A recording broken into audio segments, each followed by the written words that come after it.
I often start with forming my crust, and I'm using the pads more than my fingertips, but I'm doing the same thing. I'm locking in that gas here, and then I work my way. So because of the hand tossed, I always want to leave a little pooch in the middle. Centrifugal force, when you spin the dough, pulls from the inside out.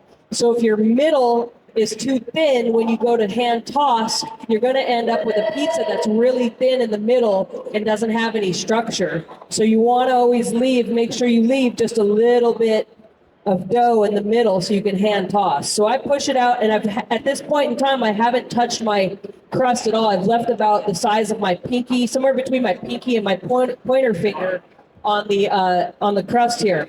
So as Laura does that stretch, what I do from here is I pick it up and I let gravity do a lot of the work for me. So I'm just you can hold it like this, overhand or underhand, whatever's more comfortable for you. And what I'm doing is I'm just kind of walking the dough around and letting the weight of this dough ball pull itself down.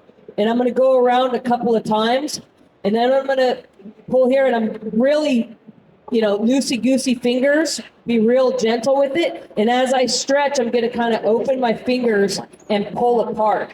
So I'm here, and I'm just giving a little stretch, and I'm walking it around piece by piece. But this is a good method for me, because if you hold it up to the light, I don't know if you guys can see this, I'm a little thick, thinner, and I have a nice bit of dough in the middle of this. That's what they say about me. Hey. So when you spin it, Hey. you can get a nice spin without it being too thin, right? And here I'm same thing. I'm just pulling it apart with my hands, really light. I'm not forcing it. The dough will tell you when it wants you to stop, right? If you pull it past the point where the dough's like, hey, I'm cool right here, then you're going to tear a hole in it. And you can kind of just walk it around. Some people call this like driving the car. I'm just kind of walking around, lightly pulling it apart, still letting gravity do the work. When the dough is warmer, if it's going too fast, you can put it down on the countertop and it pulls some of the weight off of it because it's resting on the counter, and you can do the exact same thing down below here. And then, the faster you spin, the faster it opens up. So sometimes I see people learning to spin and they're just kind of going real slow. It's actually hard to spin it slowly.